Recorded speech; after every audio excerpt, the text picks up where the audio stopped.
Welcome to the Jesus Culture Podcast. Great to have you with us. I took a couple months off, but I'm back. I think that Becky was trying to have a coup, a mutiny of some sort, but I'm back. Really glad to be here. Just took a couple months off. But Phil, here we are. You guys seem to survive. You guys seem to do just fine without me.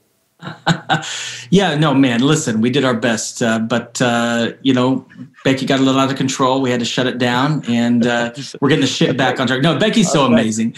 Becky, you guys actually, poor thing. Podcast, we always tease her when she's off, but it's had some heavy hitter guests, some really phenomenal topics. It was pretty easy to do good podcasts while you were gone with the guests we had. So, what was it easier to? Did you feel like because I interrupt all the time? Like I try to get better at it in life, but in reality, I just interrupt in conversations all the time. Did you feel like there was a better flow of conversation because I didn't keep interrupting? Listen, I'm going to plead the fifth on that one. And what happens is there can only be really one interrupter. And when you're gone, I just turn into that. So really, I just kind of, yes. Yeah, mm-hmm. Thank you. You took my mantle on. Well, listen, we've got a great podcast for you today. We're actually going to be talking about, both Phil and I are pastors, and our heart to really come alongside people. At the end of the day, I don't want to do a podcast, just do a podcast. I want to come alongside and help people. I want to walk with them in their journey with the Lord and growing in the things of God and maturing. And one of the things that we want to talk about is the season that we're coming out of, still in a little bit, that I really just, with prophetic clarity, want to tell people, I believe this was a season of revealing and it was a season of invitation. But we need to not miss that. And God is setting about pruning us in areas so that we can bear more fruit. And so I'm excited to kind of jump in and talk about what is that, what do we do about that, just when it comes to a season of revealing and invitation. But before we do that, as I come back to the first podcast I've been on for a little bit, one of the exciting things for the Jesus Culture Podcast Network is we are officially partnering with World Vision. Now, I don't know how many of you guys, I guess if you listen to the podcast, you would know this, but we actually have a Jesus Culture Podcast Network. It consists of this podcast. There's a podcast for men called Man Camp. There's a podcast for women called Authentic You. There's a podcast for pastors and church leaders called Pastors Podcast. And then there's actually just a weekly sermon coming out of our church here in Sacramento, so the Sermon of the Week. And all of those podcasts are part of the podcast network, and we have partnered with World Vision. I'm pretty excited about this. They're coming alongside, and they're going to help make this podcast possible. But one of the reasons why we wanted to partner with World Vision was, as a ministry at Jesus Culture, from the beginning, we have had a passion to encourage and call people to take care of the poor of the earth.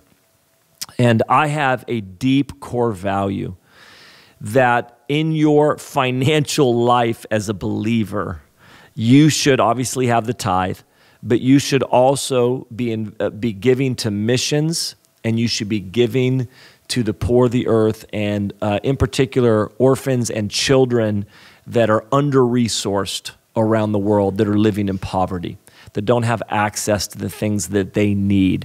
And so my wife and I, we've been married 23 years, and from day one, we have sponsored children. We have partnered with organizations that are on the front line, and we have sponsored children. And that's what we're going to continue to do. And we believe deeply in World Vision. We sponsor a child from World Vision and absolutely love what they're doing. And so, and the Lord told me early on to use whatever influence we have to call people to this, to really partner. And I would say this, as a pastor, and I have some level of pastoral influence in your life, I'm assuming if you're listening to this podcast, but as a pastor, I would really encourage you, not all of us can be on the front lines of missions work. So I really am trying, my wife and I support missionaries and give to mission organizations that are on the front line reaching the unreached. It's kind of crazy to think, but there are people around the world that have never heard the name Jesus. They are unreached people groups. So we want to partner with people that are on the front lines with these unreached people groups. I cannot go there, but I can help send somebody there, and I can help resource somebody who's there. And I feel the same way about children around the world that are living in poverty, that don't have access to medical care, that don't have access to education, that don't have access to food, that don't have access to good living conditions. That there are a lot of great organizations that are on the front line working with them, World Vision being one of the top, obviously.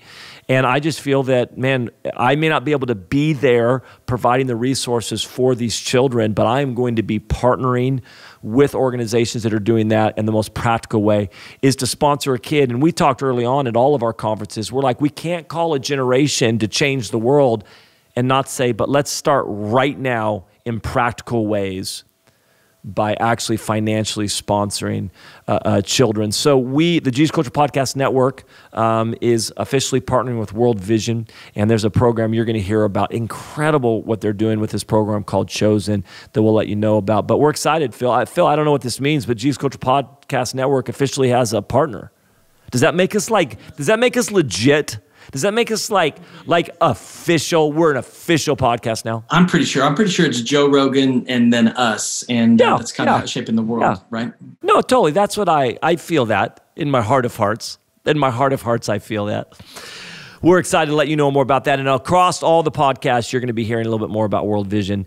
The reason why Becky's not here and the reason why I'm officially back, even though I was going to come back anyways, is that Becky is on maternity leave. She is about to have her third human being. She's about to make her third human being into the world. And so she hasn't had the baby yet as of this recording, but she is at home getting ready for that. And it's interesting, Phil, and me and you, so we're the two husbands right now, and there's no woman here to have this conversation with us. This is dangerous territory. I was very young when we started having kids. So I got married at 21. You got married at what age? 20. 20. But you waited a little bit before you had kids. 6 years. Was that intentional? It was. Yeah, we wanted to. Emily and I got married. We were in college. We knew we wanted to wait till after college, and then we started trying. Just took a year or so. So we're 21 when we get married, and about 3 months in, this was before I really submitted my major life decisions to people. And so my wife, CJ, comes to me 3 months in and goes, I want to be a mom. We're 21. Just got married. She goes, I want to be a mom. And I was like, all right, let's do it. And it felt like 2 weeks later. It could have been a month later or 2 months later, but she was pregnant with her first kid. 5 months into marriage, we're pregnant with our first kid. And I look back now, and being a dad, being a husband, and then being a dad, a new dad in my 20s, oh my gosh, half the time, you know that emoji that just has, this is my favorite emoji too, that just has the hand covering the face. That's what I feel like doing for most of when I look back on my early dad days. But the pregnancy stuff is just so oblivious when your wife's going through stuff. I mean, you're 21, 22. I'm like, what? I don't know. Are you having a hard time? The first child, because I was in a hospital room and she's in labor, and the local newspaper, which is just a town of like 90,000 people. It's not, this isn't USA Today. Our local paper wrote an article about Pastor Bill, our pastor, and our church. So I'm literally there. You can imagine, you can't see me right now, but unless you're watching YouTube, but I have this whole paper up in front of my face, and just on the other side is CJ on a bed, laboring with our first child. And she's like, what are you doing? I'm like, they got an article on Bill. I really want to read it. Our second one, I went back to work the next day. I think she had to call me from work. I was actually at the hospital doing a presentation to the hospital board, because I was part of an organization that they give to for youth violence. And I had to stop and go. My wife, I think, just went in the front door. We're going to have a baby. So I didn't really take any time off. And I'm like, I just left her at home. I could have gone home and supported her more. So I look back a little bit. But here's what we know. And Derek. Derek's just a better human being than both of us. Would you agree with that? Becky's husband, Derek, who's worship pastor, Jesus Culture, the podcast producer. But you were a little bit older, but were you still like Oh, I was clueless. I remember trying to watch Sounders games, a soccer game during Emily's first pregnancy. Our third one, because Emily had actually in both of our first two pregnancies, she'd labored for a while. So we kind of bought into the side. We're on our way to the hospital several hours after Emily's water broke. And I asked her to go through a drive-through because I was hungry. I mean, so the level of cluelessness, it's just. Can we swing by and get a Big Mac real quick? I don't know what you're doing. Are you busy right now? I don't know what's going on, but I'm starving, man. My tummy's rumbling. Can we go by? I nailed it. I think I nailed it on the fourth. And that's just, listen, it's only the reason to have many kids is just your husband has. Okay, first of all, if you can't solve it on your fourth, you are a slow learner. Second, how old were you on your fourth? Oh, man. So 34. Okay, and your first kid you had when you were 26? Yes. So that 8 years from 26 to 34 is maybe the biggest gap in development in the life of a man ever, right? That's where you go from boy to man and son to father officially. So well done getting it right. Yeah, and here's the only thing I learned is just, Phil, just do whatever Emily wants or needs. It took me 8 years to learn that. Well, on one of your kids, you were actually trying to coach her. You were actually trying to critique. Am I right with this? You were trying to critique her childbirth method. Yes. We went through, Lamaze, those kind of childbirth classes, and they gave a very clear plan of how you're supposed to breathe when you're in labor. And I'm there next to Emily, and she wasn't doing it right. And so I'm like, Emily, you're breathing wrong. This is how I was trying to coach her. I have never seen. Helping her with her baseball swing. Yeah, just saying, Emily, I am a professional. I know you're in the seat right now, but I know what I'm doing. If you would just listen. We were in the same classes, and it seems like you forgot. I was just a better student, and I just wish you would listen to me right now. Right. So you were giving her breathing instructions? And how did she receive that? Did she say, "Thank you, Phil. I really appreciate your support in this moment"? That was what I was hoping for. I don't know if I've ever seen my wife look at me with such despise. And I didn't know why she was so upset, but I did at least understand I should stop what I was doing. Yeah. How long until you realized maybe that felt critical and I shouldn't tell her how to breathe? Yeah, she told me to stop. She told me to stop pretty quickly. How long, though, till you realize that was a thing when you were 34? 34? Yep. I still, for all three of our first pregnancies, I was still convinced I was right. And if she would just listen to me, it would have been less painful for her. Yeah, I'm with you. I'm with you, Phil. I still am with you. Becky, my wife's not here. Your wife's not here. I'm with you. Why can't you take some help? Just take some help, all right? This could have been a lot easier if you just listened to Coach Phil. That's right. Nothing wrong with that. Well, before we go any further and dig a hole any deeper, we are excited to be. I'm excited to be able to talk about what we're going to go after today, just about the season of revealing, the season of invitation. But before we do that, we mentioned that we're going to be partnering with World Vision. They actually have a program called Chosen, which is has turned the tables on how sponsorship has normally been done, where you actually choose a kid. This is a situation where a kid gets to choose you. It's pretty cool what World Vision's doing. We want to let you know about it. In the world's most fragile places, devastating aftershocks of the COVID-19 crisis are pushing families deeper into poverty, putting kids at greater risk of hunger, malnutrition, violence, and neglect. Child sponsorship is you making a decision to provide $39 a month for a child in their community in extreme poverty to provide the most basic necessities of life. But most importantly, you provide hope. It is one of the most effective ways to help the world's most vulnerable children and their communities address the impacts of this pandemic and lift themselves out of poverty for good, especially now. The reality is thousands of children are waiting to be sponsored, but what you don't know is everything is about to change. For the first time, World Vision is inviting you to empower a child through sponsorship, yet instead of you choosing them, they choose you. Something no organization has ever done before. It doesn't matter who you are or where in the world you live, every single one of us wants to be seen, to be loved, to be chosen. Put the power to choose in a child's hands and give someone a chance to step into a life-changing relationship with you. Text podcasts to 56170 and sponsor a child now. Yeah, so good. Well, make sure you check out what World Vision is doing. We're excited to partner with them.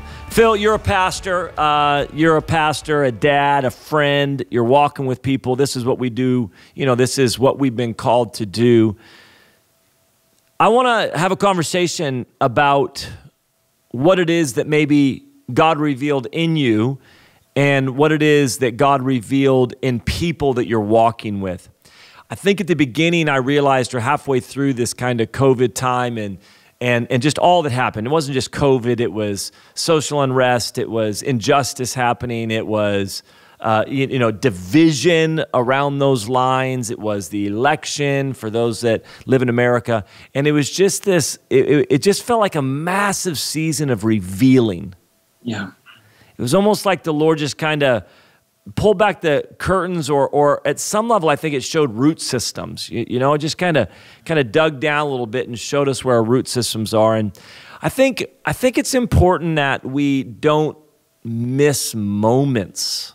I think there are moments where we go, hey, there's a moment in front of us. I don't want to miss this moment because God. And here's what I would start from. And we don't have to talk about the concept of sanctification, but the Holy Spirit is trying to sanctify your life, which is looking like Jesus.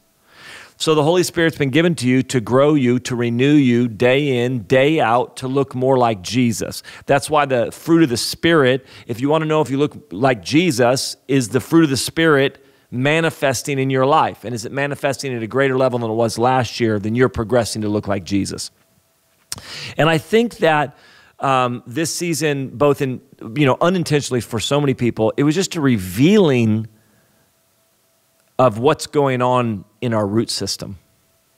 And it did for me, it did for a lot of people that I'm walking with. And I think it's not just a season of revealing, but it's a season, and I'm gonna talk about this afterwards, of an invitation in those areas. But if you were to say, hey, this is what I feel like the Lord revealed to me, and maybe it wasn't just all bad revealing. It could have been like, wow, my foundation is stronger than I thought there. Wow, my root system is better than I thought. In your own life and in people you're walking with, is there a common theme that you encountered around God revealing things to us?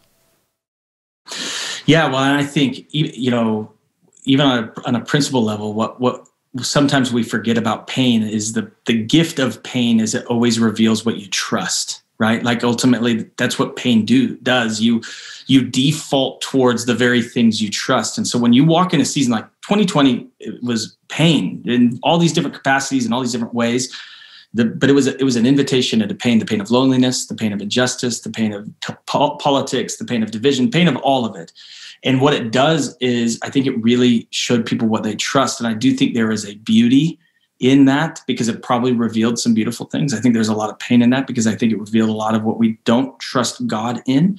And then I think it is actually the substance of the invitation. So I'll say this because, for both of us, Banning, right, this is a unique answer because we walked through 2020 very personally as individuals.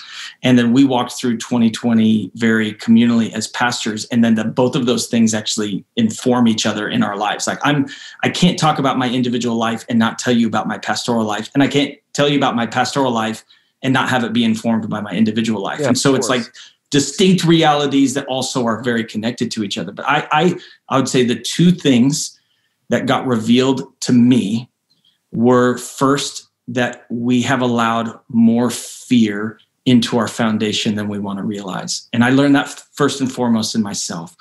If you would have gone back to January 2020 and said, Phil, you struggling with any places of like fear of failure, fear of rejection, fear of man, I would be like, no, man, I'm free. I'm the most free I've ever been in my entire life. And that would have been a sincere answer that wasn't lying. And totally. Then 2020 made me confront it would have been all lying, of those places. But it would have been lying, just unintentional lying. An unintentional lying, right? I am free from fear. Yeah, and I have never had to confront levels of really, and what fear is the places I didn't know I didn't trust God. And it just, as a pastor, it was just this, it's almost like God got me into these master holds where I couldn't get out of them. And I either learned how to trust him with every single part of my heart, or I wasn't going to make it. And I mean, it just was, now I look back at, honestly, and I've told you this, right? We've talked about this personally. It's genuinely the most life-changing season of my adult life I've ever been in. I love hold on, I'm going to interrupt you. Well, actually, I'm just going to have a conversation with you. But that's how I have conversations. I interrupt. Fear in our foundation, that's a good one because, and I saw it across the board. Now, again, we're talking about in our own life, being very much going like, wow, there is fear that pops up in pressure situations. So sometimes, and this is part of it, I don't know if you do if you have the DISC test, the DISC test. Part of the DISC test, if you're not, it's dominant, influence, steady, conscientious, something like that. But anyways, it actually, you actually take this test and then it shows you what you perceive yourself as, what people perceive you as, but it actually says this is what pops up when you're under stress. Yes. So sometimes we're not under stress and we're like, do you deal with fear? No, not at all. But then moments of stress come in and all of a sudden things begin to pop out. And I think that that's what it's like, man, there was pressure on us. And when there's pressure, what is in there pops out that maybe we didn't even know was in there because it just hasn't been under pressure. So, and that's not a bad thing. That can be a gift as well. But fear is one of those things. And as a pastor, I saw it on both sides. And what I mean by that is many people scared of a virus. There's fear, I'm not talking about being concerned. I'm not talking about being safe. Hopefully I don't have to qualify every statement I make. But that irrational fear of something. But then I also saw people on the other side that I'm like, well, you're not afraid of the virus, but you've just traded that fear for a fear that America is going to become Cuba. Yep. And I'm like, it's the same thing, guys. There's fear that's in the foundation. There's fear that's motivating us. Fear of what our nation is going to become, or fear of fear. And I think that the Lord's wanting to expose all areas of fear. And there's some fear that we just accept or just say, well, it's wisdom or it's whatever else it is. But I think God wants to expose all areas of fear. I do. And actually, I actually believe, and I think you'd be in agreement with this, that this is not just the human brokenness and issues of sin, which it certainly is. I actually believe we're in a moment in America where we are dealing with a spiritual agenda of fear, a demonic stronghold of fear that has provoked itself against the church. And it's something that we need to grow in. We need to learn. We need to learn how to stand against fear and how to just constantly let Jesus do that. And it almost what you said, Ben, and goes into the second thing that I felt like got revealed, which was a heartbreaking thing. And I think I can say I'm grateful that this wasn't in me, but it was the great challenge of pastoring, is that many people have falsely placed their allegiance not in the kingdom of God, but in a political kingdom of the world. And that's not saying I'm a follower of Jesus. I have a lot of convictions as a follower of Jesus, and I have no problem letting those lead me to political convictions. So I'm not saying political convictions aren't... Or engaging the political realm. But there is a difference between I belong to the kingdom of God and I'm a follower of Jesus, and this is the way I'm going to steward that part of my life in politics, and instead actually having your trust in I'm safe if my political party is in charge. And again, I saw that everywhere. That wasn't right. That wasn't just left. I mean, it was literally a consuming fear that if my party is not in charge, the world is going to fall apart. And you realize people had placed a false allegiance in the political. And I'm not saying if one party wasn't in charge that certain things that are harmful wouldn't happen. And if one party wasn't in charge, the other things, it's not saying that there isn't reality, but when it provokes fear to the level it did, it shows you that your hope is not in the kingdom of God. Your hope is in a political party. And that grieved me. And it was for me personally, that was probably the single hardest part of pastoring through 2020, was trying to help people see that there was something a little bit off, only to have them accuse you of being unwilling to stand for whatever they were trying to ask you to stand for. Yeah, totally. I think for me, I would just mention two things, and I want to talk about the invitation on these. One would be that we're not as unified as maybe we thought we were as a people when we allow certain things to come in and bring division at the level they did. And even around the race issues, it was so astounding to me when I just thought, I told our church for a while, I said, this is a moment to be slow to speak and quick to listen. But people did not want to be slow to speak and quick to listen. They were quick to speak and slow to listen if they listened at all. And it was very intriguing to me where I thought, it's amazing that we won't do the work of unity And I think it's all fear-driven, to be honest with you. I think it's all fear-driven. Fear of being deceived, fear of, there's all this fear that's in there. But I realized, like, wow, there's a maturity where people say, I'm going to move towards relationship. I'm going to move towards unity, even when it's costly.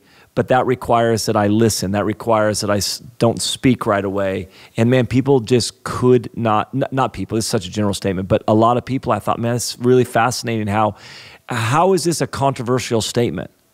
I think it's a season of James where we're to be slow to speak and quick to listen. Like, when did that become controversial? But it kind of did, because we so easily kind of let division come in, and maybe unity isn't up there on the top of our list. Yeah. And I've asked my church recently, when did compassion become a statement that I believe something? When did mercy get relegated, that mercy tells me my convictions or my political beliefs? Like, have we gotten that blind that we only show love to people who are in like the exact same place as us? It's just heartbreaking. Yeah. And then I think the fourth thing, then I want to talk about what is the invitation on all of these is, and this is a personal one, and I walk with people, but you know, when there's a lot of, it's just a stressful environment right now. There's families that are divided, and there's a ton of unknowns and uncertainty, and it feels like every day you wake up, there's more stress involved with whatever else. And I think recognizing as well is that for many people, we you know, how to handle the emotions of it all. Like just, are we emotionally healthy people? Are we emotionally mature people? Do we know what to do with that type of stuff to navigate the emotions of it all? I mean, so many emotions involved in so much of this stuff. And I think for whatever reason, I don't know. I think the church, again, a general statement, has moved towards this stuff for sure. But this isn't just like, you can't just get hyped up to get through this. You have to get emotionally healthy to get through this. Unless, you know, so I think for a lot of people, it got revealed that, like, I don't know if I really know what to do with what's going on inside of me. Yeah. With this level of pressure. I totally agree. So here would be the question. So I really believe that this was a season of, and this is just what I would want to kind of prophetically tell people. I believe that we still are, but we've been in a season of revealing. That God in his grace in many ways is coming and saying, I want to reveal some foundational things. I want to reveal fear that's in your foundation. I want to reveal what you've put your trust in. I want to reveal that you're more connected to a political system than the kingdom. I want to reveal that, you know, when our response is not unity but division. Like he's revealing that stuff. I want to reveal that we have to learn what to do. We have to recognize what's going on inside of us. How do we walk out healthy emotions, right? Is that making sense, that long list? But I really believe that when he reveals something, it's not just to shame us. It's not just to show us what's wrong. It's an invitation to go deeper and get healthier. It really is. It's an invitation where God says, no, you don't have to stay there though. Like, let me reveal to you that there's fear in your foundation. There's fear in your foundation, but there's an invitation to trust me at a deeper level. There's an invitation to root out that fear and replace it with trust. And so on some of the things we've talked about, how do people respond to that invitation? What do we do to respond to that invitation? Because I want to see people come out of this season with greater clarity of what God revealed to them in their life, and then greater intentionality about how to respond to the invitation. Not just that, like, we either saw that. One, the horrible thing would be we don't see it. The next worst thing is we see it but don't do anything about it. But the best is we see that and then we respond to the invitation of Jesus to go deeper and get healthier. So we'll just talk through fear right now. Fear is in the foundation of our lives. What do we do with that? Yeah, well, I mean, even in this, like, because it's almost when you are going through this personally as a pastor in some ways, then it helps you articulate some of these steps of how you get through it. And for me, what I've realized, and this has started to become the vision of what I'm talking about with our church, I would say there's 3 steps. There's pruning, getting in alignment, and then receiving new authority. And I really believe that is what God is trying to do in his church right now, right? The whole vision, John 15, this crazy vision into intimacy with God. And what's Jesus's first invitation of intimacy? I've got to cut some stuff off your life. Yeah. Yep. And it's that picture of going, why? Because you've fallen in love with some of these branches that you love them. You take identity in them. They make you feel good. They make you feel safe. But the truth is they're blocking kingdom fruit. And so it's that place of pruning. And in that place of pruning, what God does is he gets us in alignment and gets us whole. And then when he gets us whole, he gets us with authority. And I think that's what I would say, what I believe God is trying to do right now in the season, how he's trying to reverse what the enemy intended for evil. Is the enemy's trying to crush the church, and Jesus is going to use it to give the church authority. And I even think in that place of fear, it's that coming in and letting him prune, getting in alignment, getting whole in that place of we have to exchange that place of fear for trust in God. We have to be willing to break fear of man. We have to be willing to break fear of rejection. And you only break those things by confronting them. And then ultimately God wants to give us authority over those very places of fear that are going to how it's steward this season. It's interesting you mentioned pruning, because man, in our not in our theology, but in how we practically walk things out, we see pruning as such a negative, because everything's about growth, everything's about moving forward, everything. And sometimes it's like, no, we've got to prune. And anytime Jesus prunes, it's because he's trying to get you to a place of greater fruit. And we all have heard that analogy that, you have to prune trees unless they're going to be limited. They are limited. They've reached their capacity unless you prune them back so that they can grow healthier and more fruit. And I think I just want to come alongside people and say, hey, listen, it was a revealing season. It was but allow God to come prune. Allow him to come prune your life, because this is a good thing. This is a good thing. But I do think it requires some intentionality. All the stuff we're talking about, where's my trust? Am I more connected to a political system than a kingdom system, than the kingdom? Have I allowed things to come in to push me away from unity rather than towards unity? Do I even know what to do with my emotions? All of those things getting revealed and pruned is to bring us to a place of invitation. And one of the things, we have a school leadership that's phenomenal, by the way, and you all should check out. Jesus Culture School of Leadership. It's really actually an incredible program. It's really amazing. We're just about to open up whatever it's called. What would it be? Registration? Applications. We're going to open up the application process pretty quick. You should check it out. You can come in person or you can join online, either way this year. But one of the things I'm consistently telling this group as we're developing as leaders is leaders are both aware and intentional. So one of the things that leaders do is you pay attention. I'm aware. I'm paying attention. I'm aware of my emotions. I'm aware of another person. I'm aware of what God's doing. I'm paying attention. So one of the things I want to get you to do is pay attention during this season. What is God doing? Where is he pruning? Where is he revealing? Pay attention. But then the other thing leaders do is they're intentional. So leaders are aware, they pay attention, and then they're intentional. They're moving forward with intentionality. They're deliberate. They've got a plan. And so that's that thing. And I would encourage you with all this type of stuff. We don't even have to go deep into this stuff, to be honest with you. I just think my main challenge to you today is take some time to say, God, what are the areas that you've revealed in me? And then what's the invitation that you're giving me? And how can I intentionally respond to that? I think a lot of people think they just fall into growth. They just fall into growth. They just fall into whatever else. And I don't think it works like that. No, and I actually, this whole season, right, I've been aware that God has been doing a pruning work in me. And when you're getting pruned, you don't want to get pruned. You never want this. But there's a point where I woke up to what was happening. Yes. And it was just, the picture was, oh, I'm going to get my shears and I'm joining you. And I would just say that's the part of this where it's like you can resist But I'm just telling you, it's time to get your shears and join God in this pruning, because here's the sad thing I've learned just through my own life, and is that you have two choices.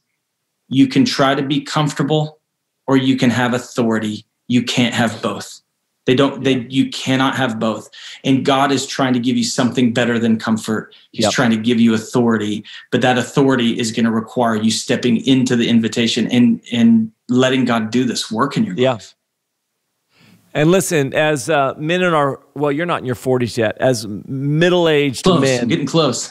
As middle-aged men, you begin to very quickly find out that you have to join in on that process. As in my physical health, my early 20s, it does feel like I just fell into it. It just didn't feel like it was that hard or whatever. But as you get older, now you don't really fall into physical health. You have to be deliberate about it. And so I love it, man. Pick up the shears and go join Jesus, what he's doing. So here's what we challenge you guys. Here's what I would say. And I know that we're not even diving deep into each one of these, but more than diving deep into these things, I just want to encourage you. Where is God pruning your life? I love that phrase, Phil. Pick up your shears and join him, and respond to the invitation to go deeper and healthier in this season. Don't miss this season. And I think that we can really see that this season could be a gift if that happens. And so we're just going to continue to challenge you on that. Well, guys, listen, we so appreciate you joining with us. Thanks for letting me jump. I don't know if you had a choice, but thanks for letting me jump back on as the host here. And we're excited for all that's ahead, really. We're excited for all that God's going to be doing. Excited to be able to partner with World Vision. And you can, like we said, check them out and jump in and get involved. But we're excited just to continue to jump in. And really, we want to be people, like we said, that just come alongside you and say, man, let's grow together. Let's grow spiritually. We don't want to stay where we are in our spiritual life. We want to get better and we want to grow. So we're going to do that. Well, as always, you can get on, like us on all the podcast networks, press the little star button, leave some comments, subscribe at YouTube, do all that type of stuff. But thanks for joining us. We'll be back again.